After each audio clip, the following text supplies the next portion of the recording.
Hola amigos, bienvenidos a la segunda parte de este video que he titulado El Jesús Divino versus el Jesús Humano.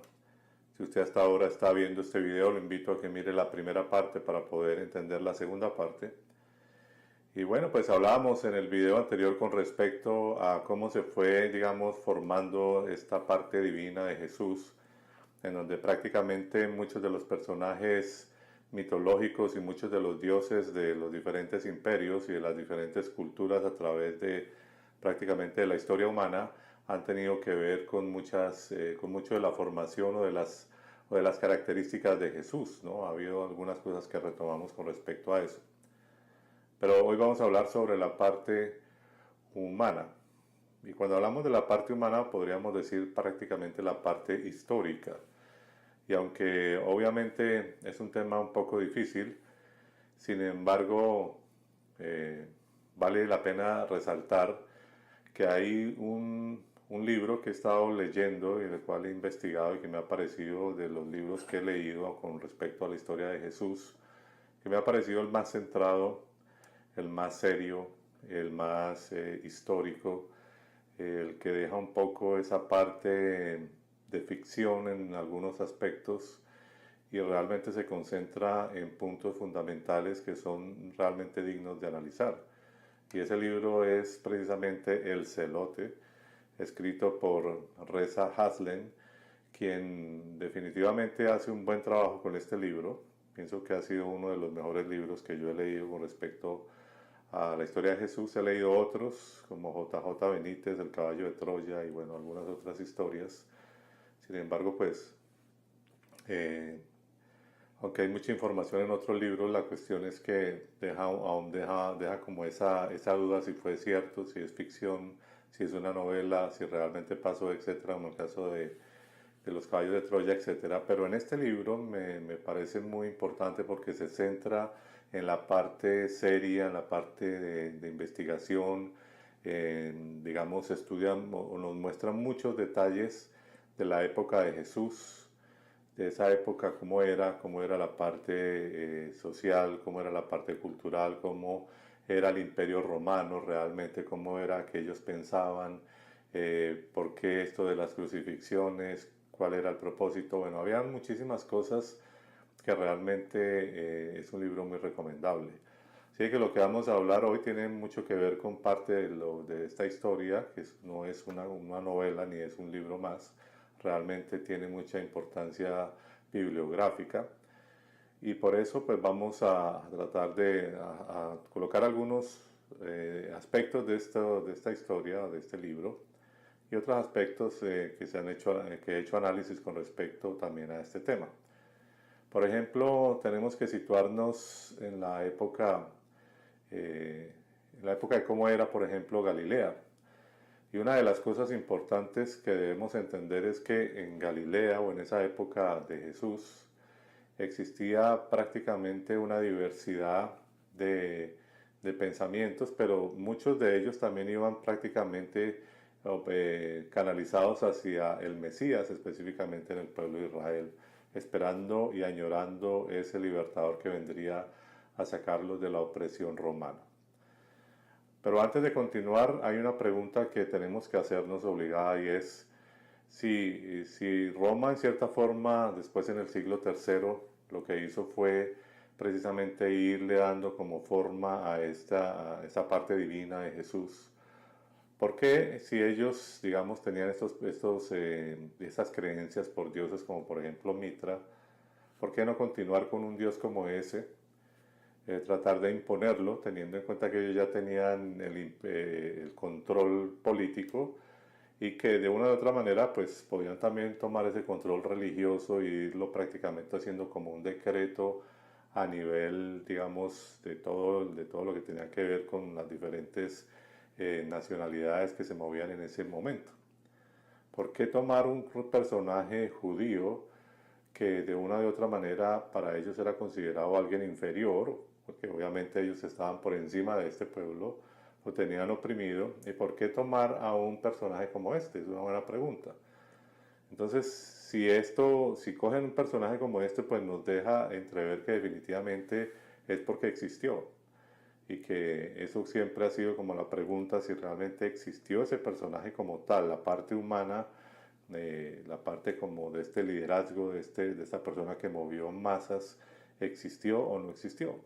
Pues si nosotros miramos el por qué realmente en el Concilio de Nicea se trató de juntar esta parte divina y este personaje, es porque tuvo que haber existido. Entonces sobre eso vamos a basarnos en algunos aspectos de lo que cuenta incluso alguna de las historias o de las historias de los evangelios con respecto a este tema. Pero antes de eso, entonces volviendo a cómo comienza todo aquí en esta parte del libro, se comienza básicamente con un Jesús ya adulto, no con la historia del nacimiento virginal del ángel de Herodes, de los tres reyes magos, etcétera, nada de eso. Y al parecer, como decíamos, toda esa parte tiene mucho que ver con esa parte divina que le fueron añadiendo, en donde diferentes dioses nacieron de la misma manera, por ejemplo. Entonces, esa parte el libro no la toma, porque es dudosa, esa parte es muy dudosa. Se concentra más en cómo pudo haber crecido él, teniendo en cuenta que nació en una ciudad llamada, o sea, que se crió como Galileo, que en esa región prácticamente era una región que eran agricultores, o sea que más que todo eran prácticamente señalados como campesinos, como personas que simplemente se dedicaban al campo. Por lo tanto, él creció en ese ambiente muy del campo y, y también pues una de las características era que esa región en particular no eran muy alejados del templo de Jerusalén, porque prácticamente para llegar hasta Jerusalén tenían que caminar unas 3 horas. Eran caminatas muy largas, aún eran mucho más de 3 horas en esa época. Y sin embargo, pues eso hacía que ellos estuvieran un poco alejados de todo lo que tenía que ver con los rituales del templo, pero que de una u otra manera sí seguían obviamente guardando la ley de Moisés. Pero no estaban digamos, muy de acuerdo con cómo los sacerdotes del templo manejaban las cosas y eran, digamos, considerados no solamente campesinos, sino rebeldes. O sea, rebeldes un poco ante las autoridades religiosas y también eran considerados rebeldes ante el Imperio Romano. Entonces, en ese ámbito fue creciendo prácticamente Jesús. La otra parte es que también creció en un ambiente donde existían diferentes personajes autoproclamados mesías y que tal vez se nos ha hecho pensar de que solamente Jesús fue el que hizo milagros, el que vino y habló ciertas cosas, el que sanó a los enfermos, el que, bueno, una cantidad de cosas que ya la mayoría de personas saben, pero lo que de pronto no cuentan es que en esa época todo eso era muy común. Y en esa época de Jesús se caracterizó precisamente por diferentes personajes que incluso practicaban la magia. Entre esos está, por ejemplo, Johnny, el trazador de círculos, que era considerado alguien que tenía poderes o que era usado grandemente, en que obviamente cuando en esa época se veía algo que se moviera, digamos, en ese ámbito sobrenatural, pues ya lo tildaban de mago también. Entonces, por ejemplo, en una de las historias de Johnny, el trazador de círculos, cuenta la historia de que este hombre, en una época en Israel que no llovía, había una sequía tremenda, las cosechas se estaban perdiendo.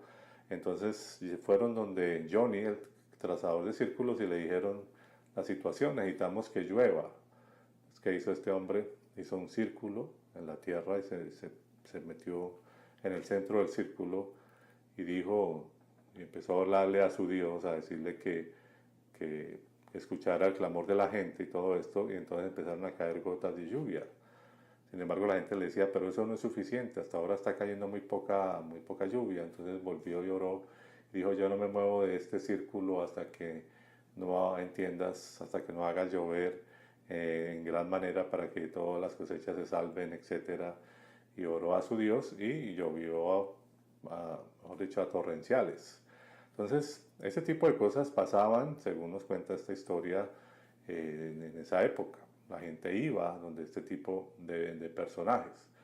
También tenemos a un rabino llamado el rabino Haniná ben Dosa, que era prácticamente vecino de Jesús, era sanador de enfermos y prácticamente se movía mucho en esta área de curaciones, así que era muy cercano a Jesús. Jesús se movía en todo este ambiente. Pero uno que sobresalió muchísimo es uno que se llamó Apolonio de Tiana. Este hombre dice que fue uno de los más influyentes en esa época, y lo curioso es que tenía unas características muy, pero muy parecidas a Jesús, que hasta podríamos llegar a pensar que ahí pudo haber también un plagio de este personaje, porque este personaje era considerado santo, era prácticamente alguien que proclamaba a un Dios supremo, a un Dios como diferente de los israelitas. Donde decía que obviamente si no desmeritaban, digamos, al Dios de los israelitas de la antigüedad, pero sí daba a entender que había aún alguien más supremo, como lo podríamos llamar como el Elión. Entonces este hombre enseñaba todo eso, también había sanidades grandes, curaba a mucha gente, a los ciegos, a los paralíticos. Era una cuestión muy, muy fuerte en esa época, y hubo una característica de este hombre que me llamó la atención, y es que resucitó a una niña, según la historia. Entonces tuvo cosas muy parecidas a Jesús, en todo lo que se representó pues lo que llaman el ministerio de Jesús, en donde él también resucita a una niña, hacía lo mismo, curaba enfermos y todo eso, y a veces dejaba entrever como que si existiera un padre o alguien, un creador distinto, o alguien con una autoridad más alta. A veces daba como a entender eso en algunos momentos, pero sin embargo, cuando uno analiza toda la historia desde un principio, pues de todas maneras, en el caso de Jesús siempre estuvo muy apegado a la ley, muy apegado a los profetas y al Dios de la antigüedad. Eso lo vemos en muchísimos textos. Sino que dejaba entrever de pronto esa influencia que había tenido también por este tipo de personajes como Johnny el Trazado, como Apolonio de Tiana, que fue uno de los grandes, digámoslo así, influyentes de esa época en cuanto a muchas cosas que hizo. No sería de extrañar que más bien todo eso que ese personaje hizo también digamos, se lo pusieron a Jesús. No podríamos tampoco dejar de un lado eso. Dentro de los llamados o mencionados autoproclamados Mesías, también tenemos algunos nombres. Por ejemplo, alguien que fue muy importante en esa época de Jesús fue Judas el Galileo, que no fue Judas el que traicionó supuestamente a Jesús, sino Judas el Galileo, que era un hombre que, según dice la historia, posiblemente fue aquel que comenzó este grupo de los celotes. Celotes es una palabra que significa rebeldes. Aquellos obviamente que tenían esa característica eran aquellos que se rebelaban contra el Imperio Romano. Se dice que este hombre tenía también poderes, existían milagros y cosas así, y se autoproclamó Mesías, y alrededor del año 45 después de Cristo fue decapitado. Que de alguna manera siempre ha estado como este tipo de Mesías allí también, y que obviamente tuvo que haber estado, haber conocido a Jesús y ser prácticamente de esa misma generación. Tenemos también por otro lado otro personaje que se llamó Teudas, que también se proclamó Mesías, decía que tenía poderes y que tenía un mensaje divino, y también este hombre fue decapitado y fue su cabeza puesta públicamente como un ejemplo para que nadie volviera a atreverse a insinuar este tipo de mensaje, ¿no? Pero sin embargo siguieron apareciendo más. Por ejemplo, también apareció Simón el mago, que fue uno de los que consideraron como un rival, imagínense, un rival muy fuerte de Jesús. Realizó numerosos milagros. Dice la historia que entre esos milagros existía, por ejemplo, no solamente la sanidad y una cantidad de cosas, sino que es que hacía andar las estatuas y cosas así. Predicaba también a otro creador que no era el de los israelitas. Y obviamente pues la muerte de este personaje está, digamos, no hay una historia específica. Algunos dicen que pudo haber sido decapitado, otros dicen que se enterró a él mismo y que dijo que al tercer día resucitaría, y pues obviamente murió. Cosas así, hay historias como esas, pero no hay una versión completamente establecida con respecto a este mago llamado Simón. Finalmente tenemos otros dos que se autoproclamaron Mesías, como uno llamado Dositeo, que fue prácticamente como un discípulo de Simón el Mago, aseguró ser prácticamente el auténtico Mesías, anunciaba la resurrección, miren este punto importante, anunciaba la resurrección material de los cuerpos y esperaba el fin del mundo. O sea que esa mentalidad de resurrección, de milagros, de todo ese tipo de cosas ya existían en esa época. No fue Jesús el que vino a hablar sobre eso, sino que pareciera más bien que Jesús fue alguien que recopiló todas estas vivencias y también las llevó a cabo. Finalmente tenemos a otro que se llamó Menandro, Mesías místico y gnóstico. Decían que no proclamaba la guerra, que era una característica muy distinta de la mayoría de Mesías, y más bien se enfocaba en la parte espiritual y en los milagros. Y también finalmente hay otro que se llamó Simón el Insurrecto. Dice que se rebeló contra Roma y se autoproclamó Mesías y obviamente fue asesinado por eso. La característica también es que todos estos grupos en sí, o todos estos autoproclamados Mesías, tenían seguidores, o sea, tenían grupos, iban creciendo y tenían personas que los seguían, que eran muchos, y los seguían precisamente porque siempre estaba esa añoranza en el pueblo de Israel de poder tener a un Mesías, o que por fin viniera ese Mesías esperado que iba de una vez por todas a derrotar el imperio romano. Ahora, en cuanto a la liberación o la llamada liberación de demonios, o llamados también exorcismos, también eran comunes en esa época, no era algo nuevo, no era prácticamente que eso es como la idea que siempre se ha vendido, ¿no? Como que si Jesús hubiera llegado a revolucionar todo, a hacer milagros, a hablar de demonios, a hablar de todo este tipo, de todas estas cosas, y que las personas nunca hubieran escuchado eso, ¿no? Realmente ya existían también otros personajes que hacían este tipo de liberaciones o de exorcismos. Entre esos está Eleazar, que posiblemente dicen que era esenio y que usaba amuletos, encantamientos y expulsaba a los demonios por la nariz. Algo muy parecido a lo que algunas técnicas que usan ciertas iglesias en la actualidad.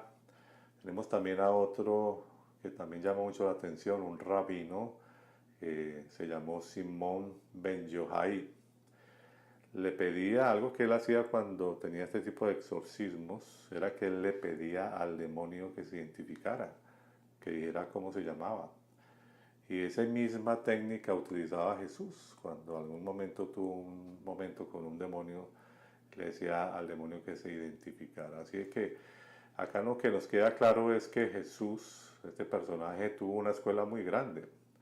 En el área donde él se movía, todo esto tuvo de dónde cogerse, tuvo vecinos, personas que se movían en todo este ámbito. Así que todo lo que se dice que Jesús hizo no fue solamente que como que de un momento a otro llegó e hizo todo eso, ¿no? Sino que había tenido prácticamente una escuela, había visto muchas cosas, había crecido en ese ambiente de acuerdo a lo que la historia, a lo que nos cuenta eso mismo, ¿no? La historia de Jesús, o hablando prácticamente de este Jesús histórico.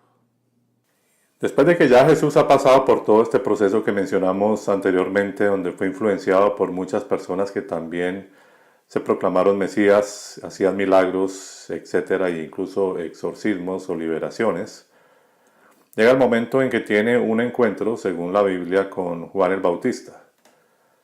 Este personaje un poco extraño, un poco diferente, y Juan el Bautista era hijo de un sacerdote llamado Zacarías. Por lo tanto, Juan el Bautista era alguien conocido como el hijo de Zacarías, obviamente, pero también alguien que conocía la ley perfectamente, alguien que había sido criado en la Torá y en todo lo que tenía que ver con los rituales del templo. Pero algo muy curioso es ese ritual ilegal, diríamos, y cuando digo ilegal de Juan el Bautista me refiero a que no se basaba en la ley de Moisés, no se basaba en la Torá. Y lo digo porque era extraño que una persona como Juan el Bautista, que era conocedor supuestamente de todos estos rituales de la Torá, hiciera algo completamente en contra o anti-Torá. Me refiero a los famosos bautizos o sumergimientos, que en hebreo es tevilá, en donde dice precisamente en Marcos 1.4 que él bautizaba y predicaba sobre el arrepentimiento y el perdón de los pecados. O sea, el bautizo representaba, o el sumergimiento representaba precisamente ese perdón de pecados. Y eso es completamente anti-Torá, porque en la ley de Moisés o el antiguo o en la ley de Jehová, nunca se habla en ningún momento de que haya una especie de bautizo o de sumergimiento o este ritual de purificación, que en realidad lo que enseñaba la Torá era un ritual de purificación, a quien obviamente después lo romanizaron o lo occidentalizaron y le pusieron bautizo, pero que era un ritual judío donde se purificaba por diferentes cosas, como por ejemplo la lepra, cuando era sanado, etc. Pero no tenía absolutamente nada que ver con pecado o que alguien pudiera ser perdonado del pecado. La única forma que podía ser perdonado era a través del derramamiento de sangre de un cordero inocente y sin mancha, en donde cuando hablamos de la celebración que practican los israelitas, que se llama Yom Kippur, allí están todos los rituales de lo que tiene que ver con expiación del pecado. Por lo tanto, eso no contempla en ningún momento este ritual que hacía Juan el Bautista o Yohanan. Entonces aquí ya comenzamos a tener una historia completamente extraña. Un personaje que posiblemente, según la historia o según lo que han dicho los historiadores, es muy posible que este personaje haya sido esenio. Y los esenios fueron un grupo que se formó después de la revolución de los macabeos en el 160 antes de la era cristiana, en donde este grupo surge prácticamente como un grupo que se aisló de todo lo que tenía que ver con los rituales del templo y prácticamente tenían algo completamente distinto. Dice incluso que podría ser vegetarianos, como en el caso de Juan, cosa un poco extraña porque predicar sobre el Dios de la antigüedad, hablar de que el reino de Dios se ha acercado, hablar de que estaba preparando el camino de Jehová y ir en contra de la ley de Jehová con respecto a los rituales de animales, era algo que no cabía o algo que no tiene una coherencia. Sin embargo, es muy posible que haya sido esenio, que haya sido un grupo distinto, un grupo que no estaba, que estaba un poco en contra con algunas normas de los sacerdotes del templo, y que de pronto esa haya sido la razón por la cual él ya no asistía al templo y prácticamente estaba en el desierto. Se dice que precisamente estos esenios se aislaron y vivían en comunidades en el desierto. Y que uno de los lemas predominantes de los esenios era el reino de Dios se ha acercado. Entonces siempre eran estos tipos de digamos, ideologías apocalípticas donde siempre se estaba hablando del final, se estaba hablando del juicio de Dios, de la venganza del Dios de los israelitas, etc. Y por lo tanto es muy posible que este personaje haya sido esenio, pero ya de antemano deja entrever algo que era completamente ilegal. Y más ilegal sería que muchas personas fueran y lo vieran y no le dijeran nada, e incluso fariseos que pasaban por ahí y no le hayan hecho nada, teniendo en cuenta que estaba enseñando algo completamente en contra de la ley de Jehová. Por otro lado, aparece entonces, según la historia, entonces Jesús se acerca a Juan el Bautista para ser sumergido o bautizado por él. Pero aquí nos surge una pregunta. ¿Conocía Juan el Bautista a Jesús? Según la historia de Juan, en el capítulo 1, el verso 30 en adelante, dice Juan el Bautista que este era el que él había esperado, quien le dijo a él que iba a ser el enviado, el que iba a traer los cambios, era aquel. Le habían dado como una señal, ¿no? A quien descendiera una paloma allí y se postara sobre él, entonces este sería ese Mesías o ese enviado. Y que entonces cuando él vio a Jesús, obviamente que dice no le conocía, pero me di cuenta que era él, aquel de que me habían hablado o me habían dicho. Entonces aquí también ya empezamos con otra incoherencia. ¿Cómo es posible que Juan el Bautista no conociera a Jesús si eran primos? O sea, dice muy claro, yo no le conocía. Entonces pareciera que la señal era supuestamente que descendiera una paloma. Allí también en otros evangelistas dicen que se abrió el cielo y que se oyó una voz del cielo que decía, este es mi hijo amado en el cual tengo complacencia, etc.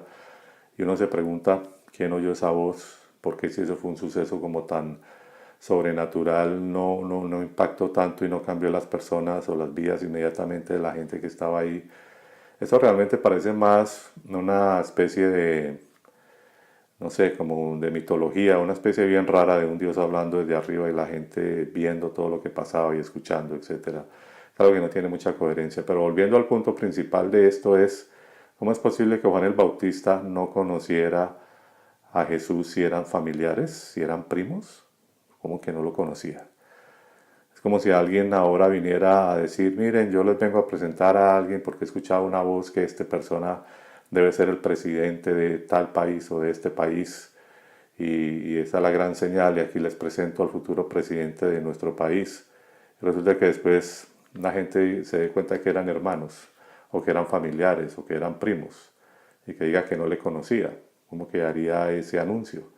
Pues dirían esto fue un fraude, fue algo planeado entre estas dos personas.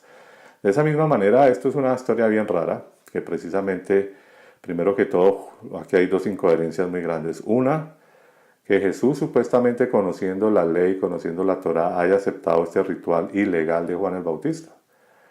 Cuando él sabía perfectamente que eso no estaba en la Torá, algo que un ritual de purificación fuera para perdón de pecados, era completamente anti-Torá. ¿Cómo él se somete a eso? ¿Cómo él aceptó eso? ¿Cómo él supuestamente si era el que iba, supuestamente como dicen en los evangelios, que iba a morir por los pecados y todo eso? Entonces la gente sí era perdonada por el ritual de agua. Son ciertas cosas que hay que empezar a mirar todo el contexto para darse cuenta que definitivamente aquí hay algo que no encaja, algo que trataron de forzar desde un principio. Y bueno, los historiadores dicen que lo que parecía era más bien que Jesús era discípulo de Juan el Bautista y que lo que hizo fue un ritual de iniciación precisamente, posiblemente a esa misma, digámoslo así, secta o comunidad esenia. Porque lo curioso es que dicen que cuando una de las, digamos, uno de los pasos o el primer paso de iniciación de esta comunidad esenia era aislarse en el desierto por un tiempo. Hablaban entre un mes o 2 meses y en ese tiempo tenían que estar muy, digamos, muy concentrados en el estudio de la Torá y todo esto. Y después de ese tiempo les hacían como una especie como de evaluación sobre sus conocimientos y su forma de analizar ciertas cosas. Y entonces les daban como la bienvenida a la comunidad esenia. Algunos historiadores dicen que lo que hizo Juan, lo que hizo Jesús fue precisamente comenzar un supuesto ritual posiblemente a esta comunidad esenia y que más bien era discípulo de Juan el Bautista porque algunos de los discípulos de Juan el Bautista después fueron discípulos de Jesús y que esa sería una de las maneras por las cuales podríamos identificar a Jesús como un posible esenio también, aunque obviamente hay algunas cosas que vamos a hablar más adelante que tampoco tienen mucho que ver con que haya sido una persona 100% esenia, por algo que vamos a hablar más adelante. Pero sí deja entrever que también después de que ya muere Juan el Bautista, deja entrever esto de que él también decía, utilizaba esa famosa palabra, el reino de Dios se ha acercado. Bueno amigos, nos hemos tratado, pero es difícil, es mucha información, es muchas cosas, muchas historias que contar allí. Estoy tratando de minimizar al máximo, pero no es fácil. Así que vamos a dejar esto para el próximo video, sería la tercera parte. Espero que me acompañen si está interesado en seguir viendo sobre este tema, un tema bastante controversial. Y pues visto desde otro punto de vista que posiblemente muchas personas no lo han analizado así o no lo han visto así. Pero bueno, nos vemos en un próximo video, en la siguiente parte. Yo soy Leonardo Coronado para Mundo Despierto. Y no olvides suscribirte a mi canal de YouTube. Hasta la próxima.